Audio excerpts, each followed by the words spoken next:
මම දන්න මිනිස්සෙක් ඉන්නවා මම මේ මිනිහා මැවිලා පේන්නේ මට. කට පුරා සම්පූර්ණ නෑදෑකම කියනවා. මාමණ්ඩි, නැන්දම්මා, අප්පච්චි, අම්මා එහෙම තමයි මේ පිටස්තර ඒ අම්මගේ අප්පච්චිගේ වයසේ ආයත කියන්නෙත් එහෙම. එයාගේ ළමයිගේ වයසට පුදුම මයි පුතා, මයි දුව එහෙම කතා කරන්නේ. බීලා එනකොට පුතා සිද්ධාර්ථ කුමාරයාගේ සලුව දාගත්තා වාගේ මේක අසාරම දා ගන්නවා.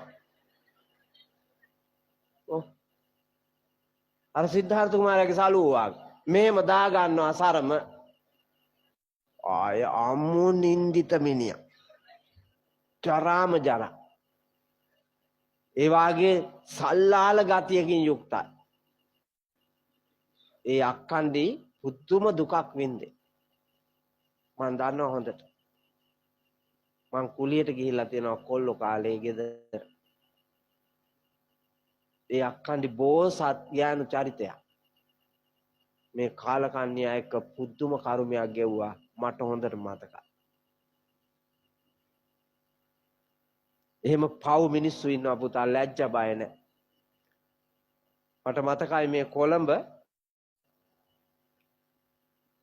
අනියන් සම්බන්ධයක් හින්දා ගෑණි ළමයයි දෙන්න ඇඳේ නිදාගෙන ඉඳිද්දි කොට්ටේ මූණට තියලා තද කරලා ගෑණිව මරනවා. ගෑණිව මරනවා මට මතක හැටියට ඉංග්‍රීසි ගුරුවරියා. ගෑණිව මරලා නිදාගෙන හිටපු චූටි එකාව හීන්සැරේ ගෑණිගේ තුරුල්ලෙන් තියනවා. තුරුල්ලෙන් තියලා මේ මිනිහා ගිනි තියනවා. ගිනි ඇවිල්ලා මරුණා කියන්නේ. අවසාන හිරේ ගියා අදටත් හිරේ. බලන්නකො මේ අපරාධ. ඌට අර ගෑණි ගන්න ඕන නම් මේ ගෑණි ළමයා අතහැරලා ගියා නම් ඉවරනේ. කොච්චර තීරණ තියනවද පුතා ගන්න?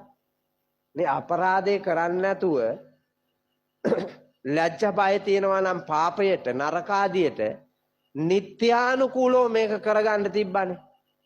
නිත්‍යානුකූල දික්කසාද වෙනවා. ගෙවන්න තියනවා නම් වන්දියක් ගෙවනවා.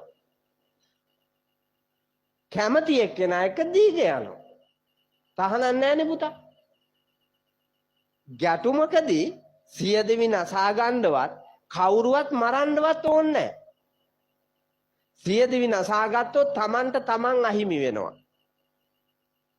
බලාපොරොත්තු වෙච්ච එකක්වත් ලැබෙනවද පුතා එකෙන්? කෙල්ලෙක් කොල්ලෙක්ව ගන්න දෙන්නේ නැහැ කියලා වහ කනවා. ඉවසලා උත්සාහ කරොත් ගන්න දෙයිනේ උපක්‍රමශීලීව. දෙන්නෙම නැත්තම් කෙල්ල කැමති නම් අරන් යනවනේ. කෙල්ල කැමතිනේ. කැමති නම් අරන් ගියාකි. හිතුවක්කාරකමට දීග ගියපු අය කෙනෙක් ඇයි ඉන්නේ? ඕකට අය බෙල්ල වැලදා ගන්න ඕනද? ඕන්නේ. අර ළමයා අරන් ගිහිල්ලා සතුටින් ජීවත් වෙනවා. කාලයක් යනකොට අම්මයි අප්පච්චි දෙන්න විරුද්ධ වෙච්චි එකඟ වෙන්නත් පුළුවන්. එකඟ නුනත් තමන්ගේ ජීවිතය ආරක්ෂා වෙනවා. ලෝකාර්ථය පිණිස, ස්වාර්ථය පිණිස, තමන්ගේ පෙම්වතියගේ යහපත පිණිස, තව මේ මානව ලෝකයේ උත්පත්තිය ලබන්න ඉන්න සසර පින් කළ මානව පැටියෙකුට බිහි වෙන්න කොච්චර අවකාශයන් ලැබෙනවද යහපත්ව?